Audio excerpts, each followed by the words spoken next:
Sayın Atatan YouTube kanalımızın izleyenleri, Türkmenistan gündemi haber bültenimize hoş geldiniz. Bültenimizdeki haber başlıkları: Türkmenistan ile Macaristan doğal gaz sevkiyat konusunu görüştü.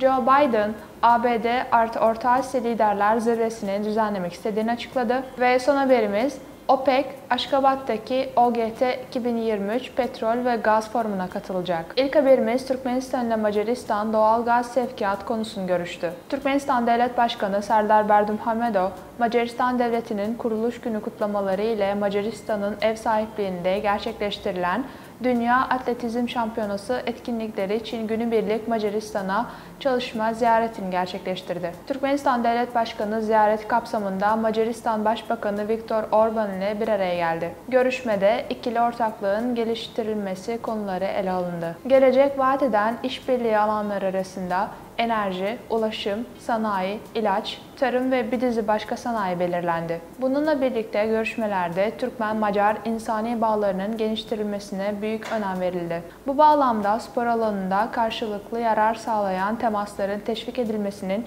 geleneksel ikili ilişkilerin içeriğinin zenginleştirilmesine de katkı sağlayacağı kaydedildi. Macaristan Dışişleri ve Dış Ekonomik İlişkiler Bakanı Peter Szijjarto, Budapeşte ve Aşkabat'ın Türkmenistan'dan Macaristan'a gaz tedariki konusunda siyasi açıdan mutabık kaldıklarını, şirketler arasındaki müzakerelerin sırada olduğunu söyledi. Türkmenistan Devlet Başkanı Serdar Berdimuhamedov, Macaristan'ın ev sahipliğinde gerçekleştirilecek olan Dünya Atletizm Şampiyonası kapsamındaki yarışları izledi.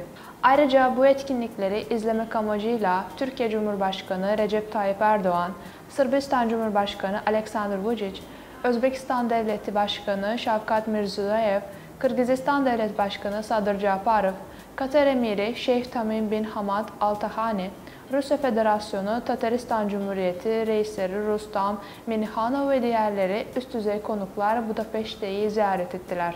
Sıradaki haberimiz, Joe Biden, ABD artı Orta Asya liderler zirvesini düzenlemek istediğini açıkladı. ABD Başkanı Joe Biden, Orta Asya ülkelerinin devlet başkanlarını Eylül ayının ikinci yarısında yapılması planlanan zirveye davet etti. Davet metnine uygun olarak Joe Biden, 19 veya 20 Eylül tarihlerinde katılımcıların resmi C5+1 toplantısında kendisine katılabileceklerini umduğunu ifade etti. Bu toplantının temel amacı, güvenlik, ekonomi ve çevre koruma alanlarında ortak hedefleri teşvik etmeye yönelik ortak çabaları görüşmek.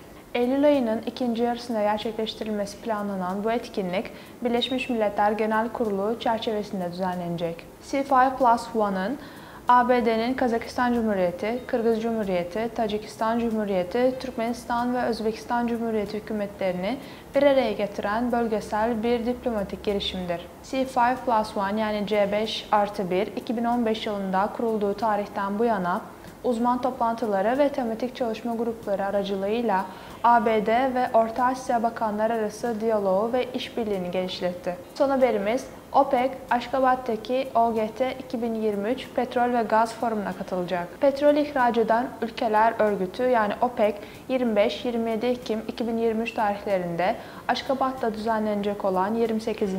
Uluslararası Türkmenistan Petrol ve Gaz Konferansı'na katılımını resmen onayladı. OPEC'in yanı sıra Dragon Oil, CNPC, Petronas, William Johnson International Trade and Services, FCCO ve Kamaz gibi önde gelen şirketler de konferansa katılımlarını teyit ettiler. Şimdiye kadar katılımını teyit eden toplam kuruluş sayısı 100'e yakın. OPEC etkinlikte organizasyonun Petrol Araştırma Departmanı Başkanı Behrouz Baykalzadeh tarafından temsil edilecek. Etkinlik, Türkmen Gaz ve Türkmen Petrol Devlet Kurumları, Türkmenistan Ticaret ve Sanayi Odası ve Türkmen Jeoloji Devlet Kurumu'nun aktif desteğiyle Türkmen Forum firması ve İngiliz şirketi Gaffley Klein'in desteğiyle gerçekleştirilecek. Sayın Atatan YouTube kanalımızın izleyenleri, Türkmenistan ile ilgili Türkçe haberlerimizi atatanturkmenistan.com sitemizden takip edebilirsiniz. İyi günler.